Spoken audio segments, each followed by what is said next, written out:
함께 기도합니다. 하나님 고맙습니다. 오늘 저희들 주의 은혜 가운데서 요한계시록의 말씀을 듣고자 합니다. 주님의 가르치심을 통해서 우리 안에 풍성한 하나님의 놀라운 은혜가 넘쳐나는 말씀을 듣게 하여 주시옵소서. 예수님의 이름으로 기도드립니다. 아멘. 자, 오늘은 요한계시록 강의 163번째 시간으로요. 요한계시록 22장 마지막 장을 함께 나누려고 합니다. 우리가 이제 오늘도 요한계시록 22장에 만나게 됐는데요. 22장은 지난 21장까지 말씀을 서로 공부하고 나눌 때 한 절 한 절씩 이렇게 해왔던 것과는 달리 22장에서는 22장 전체를 놓고 크게 세 부분으로 좀 나누어서 여러분들과 함께 절수에 관계없이 그 순서에 관계없이 함께 좀 살펴보려고 합니다. 그래서 앞으로 3주 동안 3번에 걸쳐서 요한계시록 22장을 같이 여러분들과 말씀으로 나누고요. 그리고 요한계시록을 올해 중으로 좀 맞춰볼까 하는 그런 생각을 갖고 있습니다. 요한계시록 22장을 3번으로 나누게 된다고 지금 말씀을 드렸는데 첫 번째가 바로 이제 오늘 이 시간이고요. 그래서 오늘 우리가 요한계시록 22장에서 함께 좀 참고해 보려고 하는 것은 첫 번째 1절부터 시작하여 좀 반복되고 있는 말씀들이 나타나거든요. 그게 뭐냐면 생명수 강이라는 말과 생명나무입니다. 생명수 강과 생명나무는 불가분의 관계가 있습니다. 그래서 이 둘을 하나로 묶어서 오늘 여러분과 말씀을 나누고요. 다음 시간, 그러니까 다음 주가 또 되겠죠. 그때는 22장에서도 반복되어 나오는 게 또 있는데 그게 무엇이냐면은 두루마리. 5장서부터 시작해서 말씀드렸던 그 두루마리가 다시 언급됩니다. 두루마리, 그 인을 떼시는 우리 주님에 의해서 하나하나 풀려졌던 그 두루마리가 20장에서 왜 다시 언급되었는지를 한번 좀 살펴보며 정리하는 시간을 갖게 될 거고요. 마지막으로 이제 22장에서도 반복되는 말씀이 있어요. 그게 바로 내가 속히 오리라 라는 말씀입니다. 그래서 이 세 개로 좀 나눠 가지고요. 절수에 관계없이 반복되는 부분들을 찾아가면서 그리고 요한계시록 전체를 다시 한번 정리해 나가는 그런 시간이 되었으면 하는 마음으로 이와 같은 방식으로 디자인해 가지고 여러분들과 함께 말씀을 좀 나누려고 합니다. 먼저 1절을 보시면 또 그가 수정같이 맑은 생명수의 강을 내게 보이니 하나님과 및 어린 양의 보좌로부터 나와서 길 가운데로 흐르더라. 강 좌우에 생명나무가 있어 12가지 열매를 맺되 달마다 그 열매를 맺고 그 나무 잎사귀들은 만국을 치료하기 위하여 있더라 라고 하시는 말씀으로 시작을 하죠. 방금 우리가 읽었던 것처럼 여기에서 생명수 혹은 생명수가 흐르는 강, 그리고 그 좌우에 열매를 맺게 하는 12실과를 맺는다고 하잖아요. 생명나무에 대한 말씀이 1, 2절에 있고요. 또 어디 있냐면 13, 14절 한번 보세요. 14절 자기 두루마기를 빠는 자들은 복이 있으니 이는 그들이 생명나무에 나아가며 문들을 통하여 성에 들어갈 권세를 받으려 함이로다. 두루마기 옷입니다. 겉옷을 빨려면 물로 빨아야 되겠죠. 그래서 생명수가 흐르는 그 강에서 이들이 그걸 빠는 모습으로 보여주고 있고요. 그래서 생명나무에 나아갈 수 있는 준비가 다 되어 있는 것으로 다시 말씀을 합니다. 그리고 17절에도 또 나옵니다. 성령과 신부가 말씀하기로 오라 하시는도다. 듣는 자도 오라 할 것이요 목마른 자도 올 것이요. 그럼 어디로 가겠어요? 생명수가 있는 그 물이 흐르는 그 강으로 가야 되겠죠. 그래서 또 원하는 자는 값없이 생명수를 받으리라 라고 말씀을 하게 됩니다. 마지막으로 나오는 것이 19절입니다. 만일 누구든지 이 두루마리의 예언의 말씀에서 제하여 버리면 하나님이 그 두루마리에 기록된 생명나무와 및 거룩한 성의 참여함을 제하여 버리시리라 라는 말씀으로 다시 생명나무가 이 두루마리와 연결돼서 언급되고 있는 것을 보게 됩니다. 그래서 여러 군데에서 요한계시록 20장 전체에서 이 생명수 혹은 생명수의 강과 생명나무는 이렇게 반복되어 등장되고 있습니다. 그 이유는 요한계시록 22장 곧 마지막 장이잖아요. 요한계시록에 정리하고 있는 것이죠. 사도 요한은 주께서 보여주신 그대로 기록하여 그것을 깨달아 알고서는 22장 곧 성경의 마지막 장이기도 하죠. 물론 이건 편집 이후에 요한계시록이 성경 마지막 번호로 들어가게 되고 또 위치도 마지막 부분에 위치하다 보니까 제가 이렇게 표현을 하게 됐습니다만은 어쨌든 우리가 갖고 있는 66권, 가톨릭에서는 좀 더 많이 갖고 있는데 그렇게 갖고 있는 책의 마지막 부분에 들어와 있는 이 요한계시록 22장은 결국 우연하게 22장 이런 내용으로 쓰여진 것이 아니라 창세기 1장서부터 즉 성경의 시작, 그 창세기죠. 그 중에서 첫 번째 장인 1장서부터 시작하여 전체를 다 끝까지 아우러가면서 그래서 결국 요한계시록 22장에 도착하면서까지 일관되게 하나님께서 말씀해 주신 어떤 진리를 당신을 들춰내시는 계시에 대한 말씀을 계속 하고 있음에 대한 연속선상에서 22장은 그런 차원에서 결론을 맺고 있다는 것을 여러분이 이해하실 수가 있으면 되겠습니다. 자, 그래서 요한계시록이 성경 66권 중에서 마지막 책인데 또한 이제 그 마지막 책 중에서도 마지막 장 22장을 우리가 만나게 되는 거고요. 그러면 창세기 1장부터 시작된 하나님의 말씀이 계시록 22장으로 하나님의 말씀이 이렇게 끝을 막을 내리고 있다. 뭐 이렇게 문자로 일단 말씀에서 이렇게 끝을 딱 맺고 있다라고 하는 것은 무엇을 의미하냐면은 결국 시작과 끝이 있다라는 거고요. 처음과 나중을 얘기하시는 것이고 알파와 오메라고 우리에게 말씀해 주신 하나님의 뜻이 시작 안에 있었던 뜻이 이제 마침 안에서 이루어지는 거고 이루어진 그 마침 안에 있는 그 뜻은 시작 안에 이미 약속되었던 말씀들이고 그 약속이라는 하나님의 언약을 신실하게 이루어내신 하나님과 그의 어린 양 그리스도 예수의 놀라운 은총으로 말미암아 이 모든 것이 우리에게 시작과 끝으로 다 들어오게 되는 것을 가르쳐주는 것이에요. 그래서 13절에 나는 알파와 오메가요 처음과 마지막이요 시작과 마침이라는 말이 다시 요한계시록 22장 마지막 장에 등장하는 이유는 결코 우연한 것이 아닙니다. 이것은 성경이 무엇을 말하는지를 깨달아 알았을 때에 그 말씀의 의미가 무엇인지를 놓치지 않는 사람들은 그 말씀을 듣고서 기록할 수 있게 되는 것이죠. 자기들의 신비 마음 안에 비로소 기록이 될 수가 있게 되는 겁니다. 그래서 계시록 22장은 성경 66권 전체가 말씀하려고 했던 중심 메시지인 한 번 더 그 메시지를 한 번 더 요약해서 창세기부터 시작하여 계시록에 이르기까지 파노라마처럼 펼쳐져 있었던 하나님의 영원하신 언약을 하나님의 언약을 이거를 정리하는 거예요. 지금 이게 중심 메시지예요. 성경 전체에서 흘러가고 있는 그 하나님의 영원하신 언약입니다. 영원이기 때문에 시작 끝. 그래서 사실은 시작도 없으신 하나님께서 시작이라는 걸 가르쳐 주셔서 끝을 우리에게 보여주심으로 시작 이전과 끝 다음의 것 이거를 영원이라고 하는 거예요. 영원입니다. 시작도 사실 하나님에게 있는 게 아닌데 우리에게 시작, 영원이라는 시작이 있었다라는 것과 또한 영원이라는 끝이 사실은 이것도 뭐냐면 시작인데 이것이 하나로 다 연결되어 있음을 하나님께서 우리에게 가르쳐 알려주시고는 이것이 우리에게 다 이루어지게 하시려고 하는 거예요. 저와 여러분에게 시작과 끝이 있습니다. 인생에서 삶의 시작, 삶의 끝이 있어요. 그런 것으로만 시작과 끝을 알고 있었던 우리에게 하나님은 그런 시작, 그런 끝이 아닌 영원이라는 시작이라는 당신으로 말미암아 영원이라는 완성이 영원을 완성해 주시는 영원한 당신을 우리에게 넣어서 우리로 영접하게 해주시는 그래서 그때부터 우리가 새로운 시작의 삶이 영원토록 이루어지게 되는 그래서 영원으로 또 가는 거예요. 그 일을 하나님의 언약이라고 하는 거예요.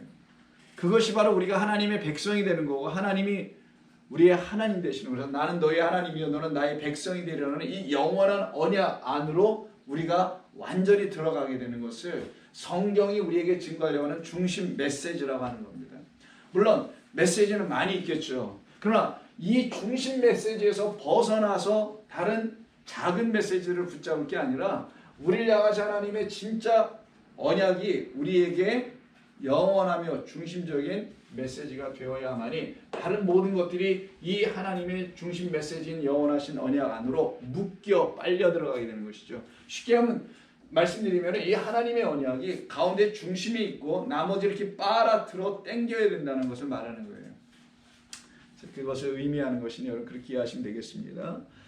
그래서 이것이 다 어떻게 성취되었는지를 하나님의 언약이 제3 확인해 주는 것이 지금 22장에서 말씀하려고 하는 내용이라는 것을 여러분이 간파하시고 22장 1절부터 21절까지 여러 번에 걸쳐서 한번 읽어보시면은 그 말씀의 뜻을 이해하시고 깨달으실 수가 있게 됩니다. 그래서 22장은 전체 성경을 다시 한번 요약하는 것이구나. 왜냐하면 요한계시록 자체가 여러분 아시다시피 구약 성경에는 모든 예언의 말씀, 언약의 말씀, 약속의 말씀, 이루어질 것이라는 모든 말씀을 예언해 놓으신 말씀들을 어서 다시 반복하지 않고 95% 이상의 구약을 인용하니까 그러니 결국은 전체를 요약하고 있는 거였고요. 그러니까 요한계시록 자체가 성경 전체를 다시 한번 이렇게 훑어보도록 도와주는 책임과 동시에 그 중에서도 22장이 마지막 장은 그것을 또 요약하고 있는 것이라 이렇게 보시면 될 것 같아요. 그래서 창세기서부터 시작한 거니 창세기는 어떤 책이냐? 단지 천지창조의 이야기가 아닌 거예요. 그렇다면 요한계시록은 뭐냐? 단지 사람들이 말하는 종말에 대한 이야기라는 게 아니에요. 요 끝에라는 요 말을 갖다 잠깐만 종말이라고 생각하는데 이건 새로운 시작을 여는 하나님의 약속의 완성태를 말하는 거예요. 여기에 그리스도의 사역이 개입되는 거예요. 주님의 십자가의 사건 그리고 부활의 사건, 승천의 사건이 이 끝을 우리에게 새로운 시작으로 넘겨주게 한 역할을 다 해놓는 겁니다. 그래서 그리스도 어린 양만이 그 하나님의 이 모든 계획을 담은 말씀이라는 두루마리를 인을 떼어 우리에게 알려줄 수 있는 유일한 분이 되는 거예요. 그때 비로소 우리에게 새로운 시작이 New Beginning이라고 하죠. 그걸 New Creation이라고 하는 거예요. 새로운 피조물이다. 새롭게 지어지는 것이다. 새로운 시작이 우리 가운데 열려지게 되는 거예요. 그래서 창세기나 요한계시록의 메시지가 사실은 같은 거예요. 창조는 우리에게 무엇을 말씀해 주려고 하는 것이냐? 요한계시록에서 말씀하고 있는 우리의 영원한 새 창조를 말씀하려고 하는 거예요. 그래서 생명나무에서부터 시작하여 생명나무에 이르기까지, 생명의 말씀에부터 시작하여 생명의 말씀에 이르기까지 하나님께서 하시는 모든 일들이 성경 전체에서 증거되고 있다는 것을 저와 여러분들이 이해하시면 되는 겁니다. 그렇게 이해해야만이 하나님의 말씀이 여러분들 안에 들어올 수가 있어요. 이해될 수 있고요. 여러분을 섬겨줄 수가 있게 되는 겁니다. 그래서 창세기는 단지 천지창조, 모주 만물을 다 지으셨다라는 그런 것을 담은 그런 말씀이 아니라, 그런 말씀으로 읽을 것이 아니라 무엇에 대한 이야기냐? 그 창세기는 생명에 대한 이야기를 하는 거라고 여러분 꼭 아셔야 합니다. 그러면 창세기나 요한계시록이나 말라기나 마태복음이나 모두 어느 성경도 다 대표로 그냥 마지막 책 요한계시록, 계시록도 결국은 뭐에 대한 이야기를 하겠어요? 생명에 대한 이야기를 하는 거예요. 그래서 마지막 22장에서 생명강, 생명수, 생명나무가 반복되는 거예요. 그 생명나무를 주는 게 두루마리였던 거고, 생명수를 내주는 것이 또한 두루마리고, 생명나무에서 맺게 하는 열매도 두루마리라는 하나님의 말씀에서 이루어지는 거예요. 이 모든 것이 우리에게 이루어지도록 내가 속히 오리라, 미래형이 아니라 내가 지금 오고 있다예요. 현재형입니다. 내가 항상 가고 있어. 내가 이걸 너에게 이루어주려고 내가 항상 I am ready to go. 내가 항상 준비되어 있어. 너희들에게 찾아가기로. 이런 의미를 갖고 있는 현재형으로 쓰고 있다는 것을 여러분 나중에 마지막 주에 듣게 될 겁니다. 그래서 창세기나 계시록은 다 생명 얘기를 담고 있다는 것을, 그러니까 결국은 성경 전체가 하나님의 생명에 대한 이야기를 담고 있다는 걸 여러분이 아시게 되는 거예요. 그래서 이 생명은 우리 인간에게 있는 그런 어떤 생명, 만물에게 지금 깃들여져 있는 어떤 생명, 이 보이는 생명이 아니라 그 보이는 생명을 있게 하게 하신, 우리로 이렇게 확인하게 하게 하시는 진짜 생명인 하나님이라는 생명을 하나님의 생명이라고도 말할 수 있고, 하나님 equals 생명, 하나님이라는 생명을, 하나님이고 생명이시니까요. 여러분 이렇게 믿으십니까? 하나님만이 여러분에게 진짜 참 생명을 주시는 그분 되어 계십니까? 그분 되어 계신다는 거 그분의 말씀으로만 그렇게 이해할 수 있는 거예요. 천지 만물 봐서 되는 게 아니에요. 그건 다른 모든 인간이 할 수 있는 거지만 하나님의 백성들은 하나님의 말씀으로 그걸 확인하고 증거받아야 되는 거거든요. 여러분이 그런 생명을 지금 누리고 계시냐는 것을 제가 여쭤본 겁니다. 그래서 창조가 무엇인가를 생각해야 돼요. 창조는 없던 생명을 있게 한 거예요. 없던 생명을 갖게 해버리는 겁니다. 만들어내는 거예요. 그래서 우리에게 전혀 있지 않았던 어떤 생명을 있게 해주겠다는 게 진짜 생명에 대한 이야기예요. 그게 진짜 창조예요. 우리가 지금 보고 있는 이런 생명은 이미 있고 우리가 확인하고 알고 있는 생명이잖아. 이런 생명 또다시 우리에게 주시겠다는 게 아니라 창세기에서 창조한다라는 말의 개념은 없던 것을 무라고 손을 집어넣지만 없던 무엇이 중요해요? 없던 생명을 어떻게 해요? 있게 하는 거예요. 존재케 하는 거예요. 없던 것을 있게 만드는 거예요. 이게 뭐냐? 내용은 생명이라는 거예요. 그러면 이 생명이 없었는데 있게 만들었다. 그 말의 뜻은 우리에게 그 생명이 없었는데 이제 이 과정을 통하여 그리스도로 말미암아 우리에게 있게 해주시겠다. 이것이 약속이었으니 이걸 믿는 자마다 영원한 생명 얻으리라. 그게 요한복음 3장 16절 아니냐고요. 그것이 저와 여러분의 믿음 안에서 결실되는 거예요. 그들을 놓고 하나님의 의의 열매를 먹는 자라고 하는 거예요. 하나님의 의의 말씀 안에 있는 열매를 취하는 자들이 되는 거예요. 그래서 믿음은 바로 그들에게 주어지고 그래서 오직 의인은 믿음으로 말미암아 생명나무 말씀에서 주는 열매를 먹고 살아나는 거예요. 그걸 생명 갖는다고 하는 겁니다. 그래서 하나님의 생명이 우리와는 우리라는 그런 피조물들에게 어떻게 주어지게 되며 그리고 우리가 어떻게 그 생명을 다시 갖고 지어지고 그래서 다시 살아나고 그래서 영원한 그 시작이라는 새로운 시작 영생으로 들어가게 되는지에 관하여 성경 전체가 말씀하신 것이고 요한계시록도 말씀하신 것이며 22장이 다시 한번 제3 확인해 주고 있다는 것을 우리가 알아야 됩니다. 그래서 이 생명의 이야기는 바로 창세기에서만 머물지 않게 되는 거고요. 창세기에서 시작하여 계시록에 이르기까지 파노라마처럼 쫙 펼쳐져 있는 거예요. 그래서 어디를 읽으셔도 여러분들은 생명을 느끼게 돼 있어요. 하나님이 날 사랑하시구나. 나에게 생명을 주시려고 하는구나. 나를 죽은 자로 살지 않고 네크로스 상태에 있지 않고 나를 살아난 자로 만들어 놓으시려고 하는 거구나 하는 것을 여러분이 철저히 경험하고 깨닫고 깨달아 경험하는 시간이 여러분 믿음의 여정 속에 나타나야 하는 것입니다. 그래서 하나님의 생명 곧 생명의 하나님을 가르쳐 계시하여 알려주시려고 하나님께서는 성경 전체에서 수많은 창조에 담아 놓으신 보여지는 모든 것들 그게 다 비유가 되겠죠. 혹은 모든 도구들 그것을 은유로 삼으셔서 혹은 표적으로 삼으셔서 당신의 뜻을 다 계시하여 증거해 주심으로 생명을 우리에게 가르쳐 주기 시작하는 거예요. 그래서 하나님의 생명을 가르쳐 주는 상징들 혹은 은유들이 있어요.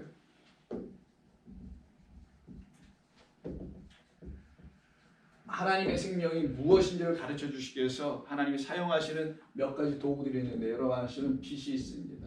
빛이 있어야 생명을 설명할 거 아니에요. 두 번째 물이 있어요. 세 번째 씨가 있어요.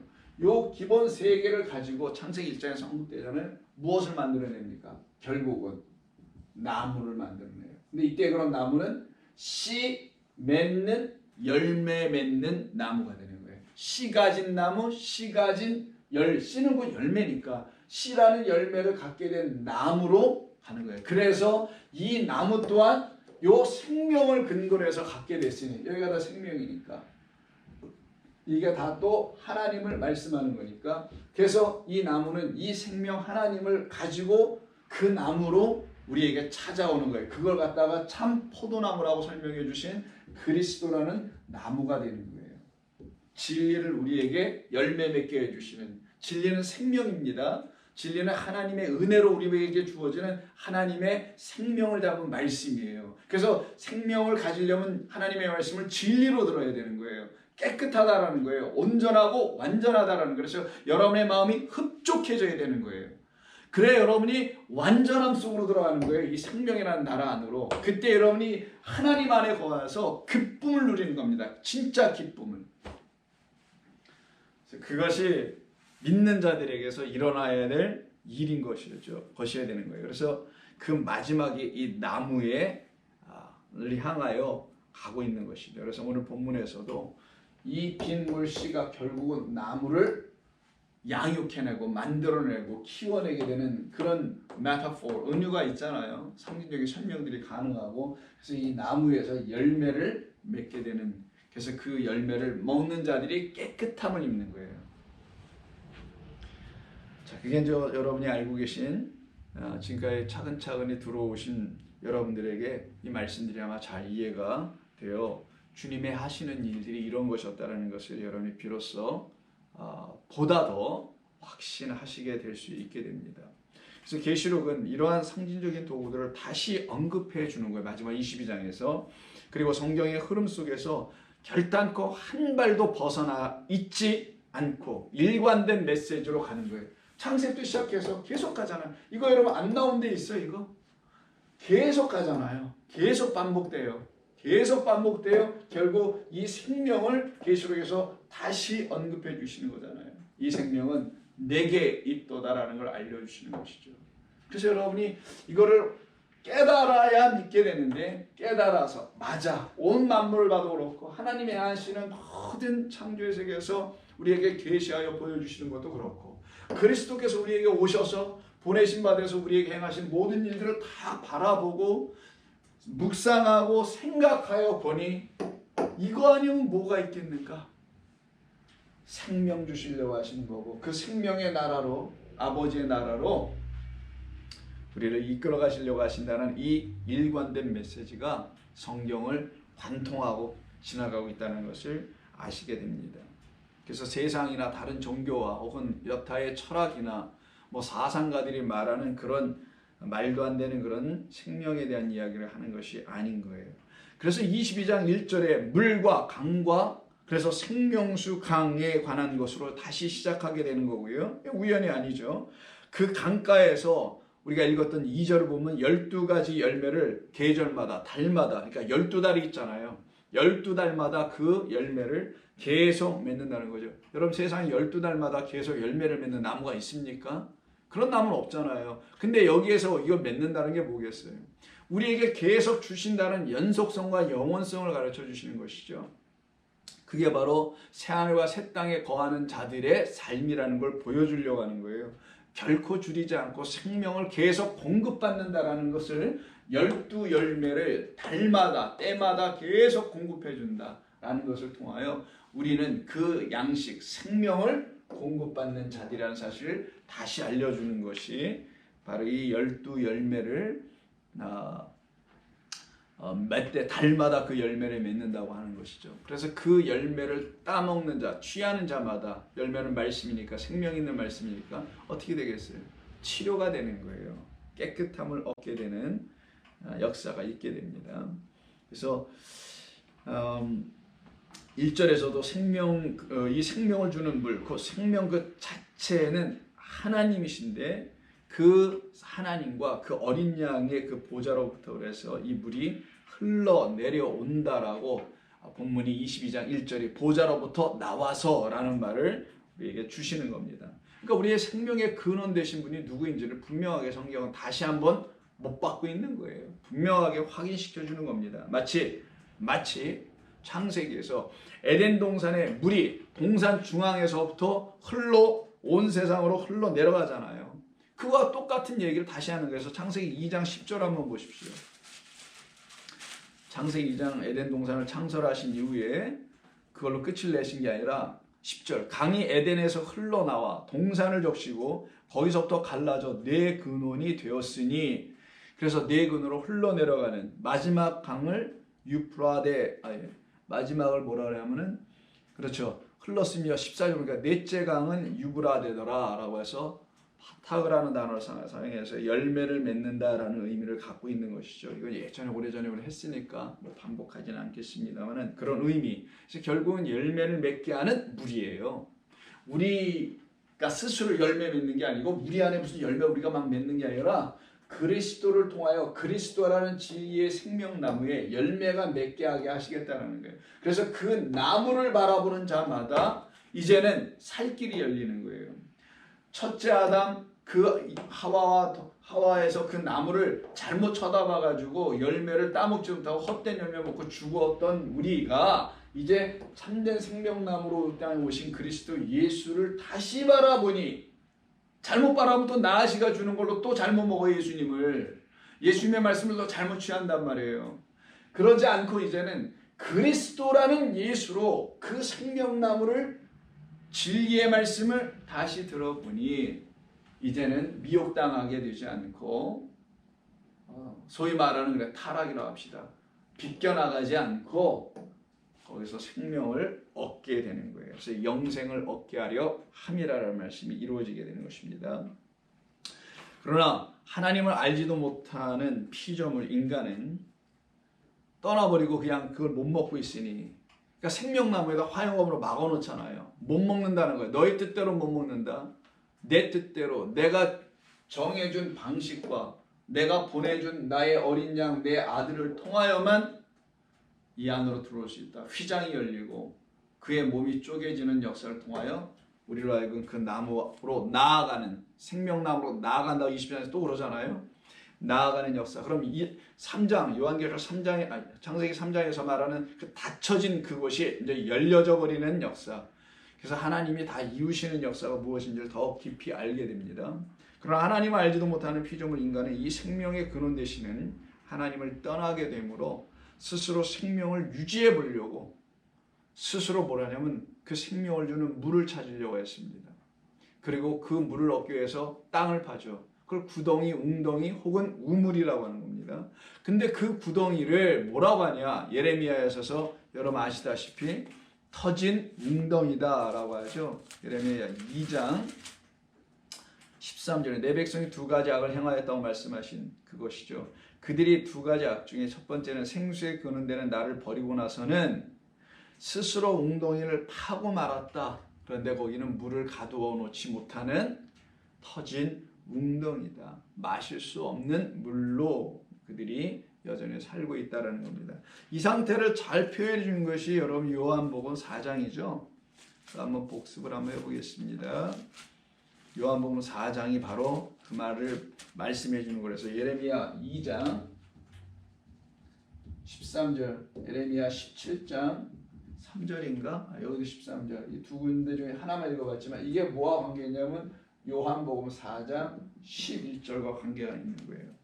같은 말입니다. 여자가 이르되 주여 물기를 그릇도 없고 이 우물은 깊은데 그러니까 자기가 기를 수 없다라는 거죠. 당신이 어디서 생수를 얻어다 나에게 주시려고 합니까? 생명의 물을 어디서 주려고 합니까? 이런 얘기를 그 여자가 묻잖아요. 그 말은 그 여인을 통하여 이미 예레미야서에서 말씀하고 있는 그 이야기를 확인시켜주고 있는 거예요. 우리는 우물은 갖고 있지만 우리가 팠으니까 우리가 저 우물을 가지고도 마시지 못하고 있다는 걸 상징적으로 보여주시면서 그들이 무엇을 못 마시는지 알려주려고 했던 것이죠. 그것은 하나님이 그들에게 주시려고 하셨던 약속의 물, 선물을 성령이라는 선물을 그 물을 통하여 먹고 마셨어야 되는데 그 물은 자기들이 판 물이니 하나님의 우물은 버리고 자기들이 판 물이니 그거 어떻게 마실 수 있겠어요? 그러나 그들에게 하나님께서는 아니야 내가 너희들에게 우물을 줄 거야.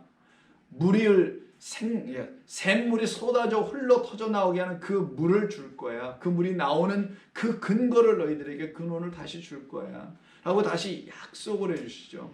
그 약속을 받은 자들은 돌아오게 됩니다. 돌아오길 원하는 자들은 그 약속을 가지고 돌아오게 되는 거예요. 그래서 스가랴서 14장 한번 보세요. 스가랴서 14장 8절입니다. 자, 여기다 쓸게요. 스가랴서 14장 8절. 그날에 생수가 예루살렘에서 솟아나서 절반은 동해로 절반은 서해로 흐를 것이라. 여름에도 겨울에도 그리 하리라. 예루살렘에서 생수가 어떻게 막 쏟아져 흘러 서로 가고 동으로 막 흘러간다는 말씀을 하신 이유가 뭘까요? 실제적으로 그런 일이 일어나지 않잖아요. 그럼 이 예루살렘은 오늘 본문 계시록 21장서부터 지금 언급되어 있는 하늘에서 하나님께부터 내려온 새 예루살렘이라는 성을 말하는 하나님의 거룩한 백성들이라는 신부들 안에 된 어린 양의 안에 된 그들 안에서 일어나는 일이라는 것이죠. 동과서는 성전의 입구와 성전의 끝을 얘기하는 거잖아요. 그렇게 들어와서 흘러나가게 한다는 거죠. 그러니 이게 완전히 열려버린 상태, 문이 열려져 있는 상태를 의미하니까 거기가 바로 생명이 흘러나오는 곳이 되게 해주시겠다라고 약속을 해주신 겁니다. 이것은 하나님의 선물이었던 것이죠. 처음부터 주시기로 약속해 주신 선물이었고요. 누구에게? 바로 목마른 자들에게 주는 거예요. 그래서 이 여인이 목마르지 않았더라면 묻지도 않았을 것이며 마시지도 못했을 거예요. 그래서 목마른 자는 다 내게로 오라. 목마른 자들에게 내가 물을 주겠다고 하신 예수님의 말씀에 그 여인이 맞습니다라고 동의하고 인정하는 영혼이 될 때야만이 그 하나님의 선물을 받을 수가 있게 됩니다. 그래서 22장 17절에도 성령과 신부가 말씀하시기를 오라. 듣는 자도 오라 할 것이요. 목마른 자도 올 것이요. 또 원하는 자는 올 것인데 어떻게 와서 마시냐? 값 없이 선물로예요. 그냥 주신다라는 거예요. 생명수를 마시게 될 것이다. 그러니까 생명을 얻게 될 것이다 라고 약속을 해주시는 겁니다. 그래서 다시 요한복음 4장 10절에서 우리 주님께서 이 여인에게 말씀을 해주시는 거 들어보세요. 예수께서 대답하여 이르시되 내가 만일 하나님의 선물과 또 내게 물 좀 달라 하는 이가 누구인 줄 알았더라면 내가 그에게 구하였을 것이요 그가 생수를 내게 주었으리라. 구하는 자에게, 목마른 자에게. 근데 그 구함을 그리스도 안에서, 그리스도로부터 그 목마름을 그리스도라는 생명수로 채우길 원하는 사람들만 그에게 가서 구하게 되는 일이 일어나게 되는 거예요. 그때 그걸 마시는 자마다 어떤 일이 벌어지냐? 오늘 본문 22장 2절 보세요. 길 가운데로 생명수가 흐른다고 되어 있죠. 이때 길 가운데로 흐른다는 것은 생각을 하셔야 돼요. 길이 있는데 그 길 안에, 그러니까 길이 뭐가 됐다라는 거예요. 물로 연결된, 물이 흘러가는 길이라는 것이죠. 그러니까 물이라는 길이에요. 물이 길을 만들어낸 것이죠. 그래서 그 물이 내놓은 그 길을 따라 우리가 또 가는 거기도 하는 거예요.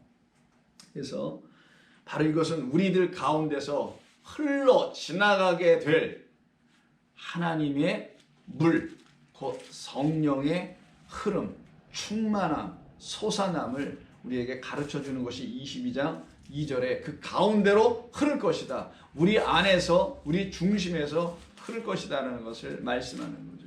그래서 성도들은 하나님의 말씀이라는 물을 마시게 되면 그들 안에 그 물이 생명이라는 말씀을 허락해 주시고 들려주시는 성령으로 바뀌어집니다.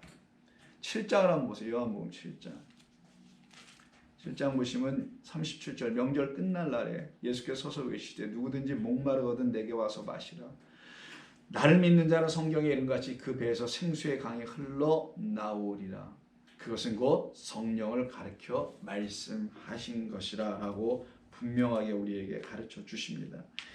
그래서 그리스도 이 생수, 생명수를 만난 자들은 그의 물, 그의 피, 그의 성령으로 자신들을 깨끗하게 해주시는 말씀을 안으로 흘러 넘치게 갖게 되는 거예요. 흘러 넘친다는 건 계속 공급해 주신다는 걸 말하는 거죠.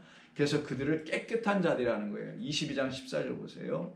자기 두루마기를 빠는 자들은 복이 있으니 이는 그들이 생명나무에 나아가며 문들을 통하여 성 안에 들어간다 그랬죠. 가서 빠는 거예요. 깨끗하게 빨아내요. 그걸 갖다가 요한계시록 7장 14절에서 이렇게 말했던 겁니다.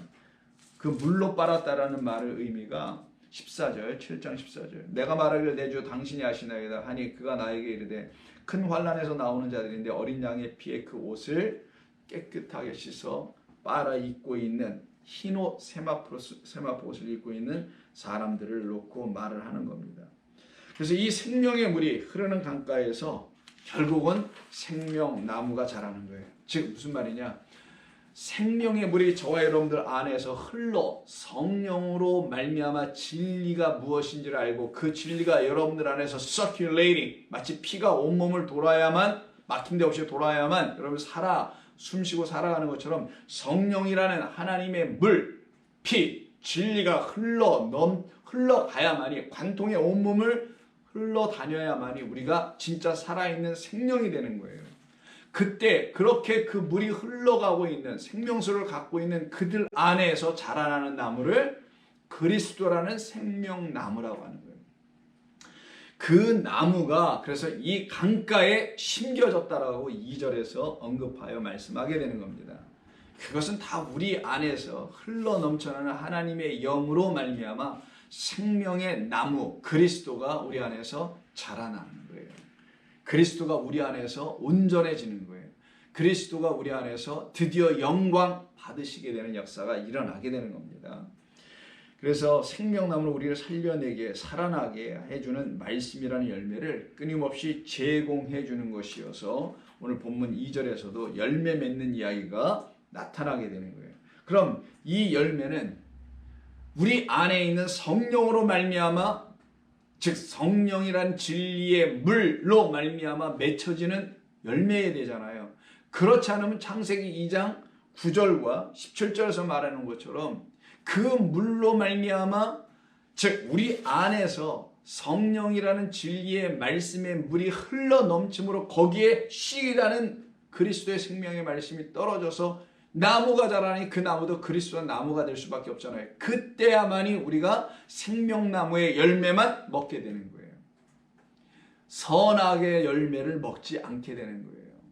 그러면 정녕 죽으리라 해서 벗어나지 못하게 되지만 드디어 그리스도 예수님을 통해서 우리가 그 열매를 취할 수 있는 자 되는 것을 의미하는 겁니다. 그래서 선악에서 이제는 생명으로 넘어가는 자들이 되는 겁니다. 창세기 2장 한번 보겠습니다.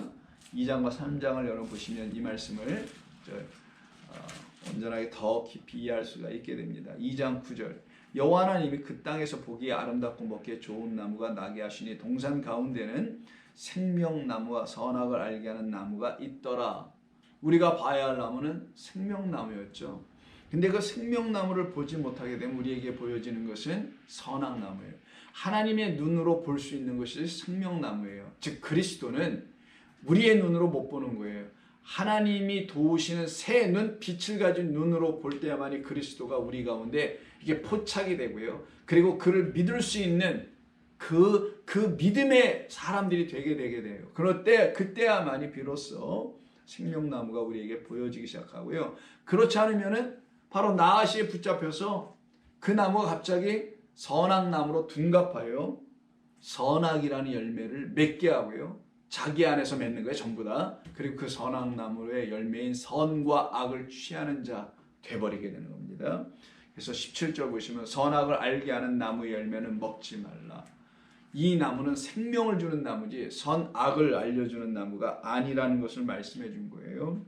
그래서 3장 22절 볼까요? 근데 이들이 그걸 취해버렸네요. 생명으로 취하지 못하고 선악으로. 22절 3장입니다. 여호와 하나님이 이르시되 보라 이 사람이 선악을 아는 일에 우리 중 하나와 같이 되었으니 그가 그의 손을 들어 생명나무 열매도 따먹고 영생할까 하노라. 그럼 이제 두 가지가 대조돼서 나오죠. 하나는 3장 22절 창세기 하나는 뭐냐면 선악이에요. 두 번째는 여기에 반대되는 생명이에요. 그래서 창세기 2장 9절과 17절에서도 말씀해놨던 그 말씀이 다시 3장 20절에서 재언급되고 있는 거예요. 그리고는 요한계시록에서는 이 나무는 사라져요. 그리고 뭐만 남냐? 생명을 주는 생명나무만 남게 됩니다. 왜? 하나님이 다 이루어내셨으니까. 당신의 아들 어린 양을 통하여 다 이루어내셨기 때문에 그것을 믿는 자들에게는 선악나무는 더 이상 보여지거나 발견되지 않게 되는 거예요. 즉 하나님의 말씀을 선악으로 보는 일이 있지 않게 되고요. 자기의 인생과 세상도 선악이라는 그런 사람이 내는 그런 기준으로 보지 않고 오직 온통 생명을 주시는 이야기로만 가득 채워져 있구나. 그래서 은혜 받은 자요. 그래서 하나님의 은총 입은 자라는 사실을 더욱더 실감할 수밖에 없게 되는 거예요. 그래서 선악나무는 사라지고 생명나무만 남게 되는 게 계시록으로 마지막 20장이 장식을 하고 있는 겁니다. 어딜 보세요. 여기 선악나무라는 말이 나오나 20장이 나오지 않거든요. 그래서 이것이 지금 3장 22절에 나타나는데 이때 선악나무, 선악이라는 것과 영생을 왜 대조하며 쓰신 이유가 뭔가? 선악이라는 말은 너희가 나의 말을 뭐로만 취하고 있었냐? 율법, 계명으로만 취하고 그 말을 나를 바라보게 되면 나라는 존재가 너에게 선악으로 등장하여 보여져서 심판하는 하나님으로 보여지게 되나? 그 나를 나시가 보여주는 나로 보지 말고 내 아들 그리스도가 보여주는 나를 보게 되면 나는 곧 생명이다 라는 것을 너희가 알게 될 거야. 그래서 우리는 율법을 사랑의 계명으로 다시 하나님은 사랑이라는 그 사랑의 계명으로 다시 볼 수 있게 되는 겁니다. 그래서 영생이라는 자체가 생명이잖아요. 그래서 여기 영생이라고 써있죠. 참 원래는 22절에 영생 자체가 생명이니 그 생명이라는 영생을 알지 못하는 자들에게 생명나무인 하나님의 말씀은 아주 위험해지게 되는 거예요. 그 알지 못하는 사람들에게는 인간의 지혜로 하나님의 말씀을 곧 율법을 읽어버리고는 선악 기준으로 취하여 갖고 판단하게 되는 자들로 서버리게 되는 겁니다. 그러나 생명나무, 그 하나님의 지혜를 주는 그 나무가 우리에게 그리스도라는 이름으로 찾아오셔서 우리를 생명나무의 사람들로 다시 세워주신 놀라운 은혜가 있기 때문에 우리는 드디어 하나님의 백성으로 세워져 살아가게 되는 겁니다. 잠언 한번 볼까요?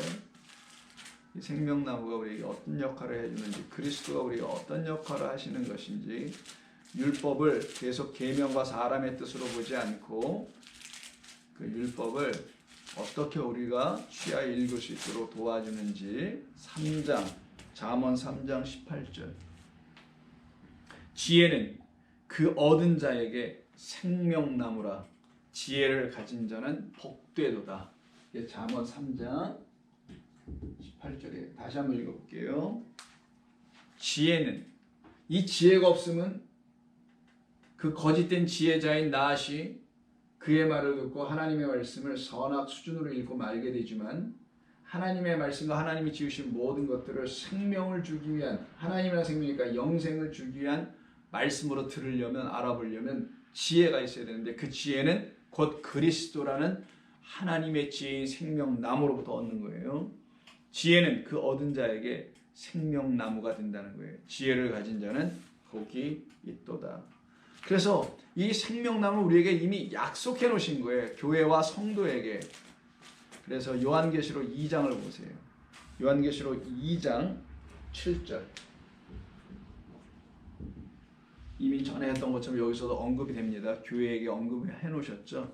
자, 예배소 교회 첫 번째 교회입니다. 귀 있는 자는 성령이 교회들에게 하시는 말씀을 들을지어다. 이기는 그에게는 내가 하나님의 낙원에 있는 생명나무의 열매를 주어 먹게 하리라. 생명나무에 그냥 열매는 없지만 어쨌든 좋습니다. 생명나무가 그 자체가 열매인데 그리스도가 우리에게 자체가 하나님의 말씀이라는 열매라는 거죠.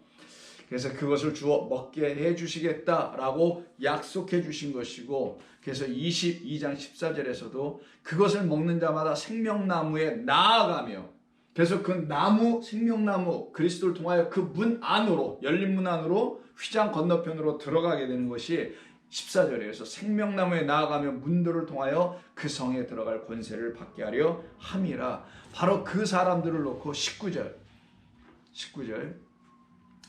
생명나무, 기록된 두루마리에 기록된 생명나무, 하나님의 말씀이 여기에 기록된 생명나무. 자, 하나님의 말씀, 이 성경은 나에 대해서 말하는 나를 응하려고 한다 그랬으니 두루마리는 하나님의 말씀에 기록된 생명나무가 그리스도가 될 수밖에 없겠죠. 그래서 생명나무와 및 거룩한 성의 참여함을 받지 못하는 자들 되게 하지 아니하고, 이 두루마리 예언의 말씀에서 제어버리지 아니한 자들은 그 말씀이 그대로 다 진리로 들려주고 그렇게 다 이루어진 자들에게는 어떻게 되냐? 그 안으로 들어가는 참여의 역사가 일어나게 해 주신다라는 약속이, 하나님의 언약이 이제 다 이루어졌음을 22장 성경의 마지막 끝부분에서는 선포해 주신 것입니다.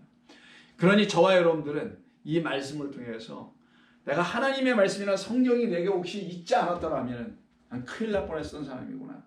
그런데 그 성경만 있어서는 뭐예요? 안 되죠. 사람의 지식의 수준에서 휘둘려져 가지고 엉뚱한 말들로 다시 만들어져 빚어져 나오게 되잖아요. 그걸 비진리라고 합니다. 그렇지 않고 그리스도를, 즉 생명나무를 이 말씀 안에 담아놓으신 그가 우리에게 나오셔서 그 말씀의 뜻이 무엇인지를 성령으로 그가 우리에게 영이 되어 우리 안에 들어오셔서 알려주시는, 깨달음해 주시는 일이 있기에 우리가 이와 같은 모든 일들이 우리 가운데 다 이루어지게 돼요. 우리는 이제 시작에서 끝으로, 끝에서 시작인 영혼에서 영혼을 뭐라고 할까요? 이끌어 가시는, 붙들고 계시는 아버지 안으로 들어가는 겁니다. 여러분은 믿으십니까? 여러분이 하나님의 자녀, 그래서 하나님께서 이와 같은 것을 우리에게 주시고자 이렇게 말씀을 써서 주신 것이지, 이게 무슨 문학 작품이나 역사 기록서나 이런 것이 아니란 사실을 믿으십니까? 믿는 자에게 복 있을지어다. 기도하겠습니다. 하나님 고맙습니다. 오늘 저희들 주께서 들려주신 22장의 말씀을 통해서 우리의 영혼에 하나님의 놀라우신 은총과 약속해 놓으신 모든 언약들이 이제 다 이루어져서 이제는 두려움 없이 주님을 기뻐하며 감사하는 경외의 삶을 살아가도록 하여 주옵소서. 예수님의 이름으로 기도드립니다. 아멘.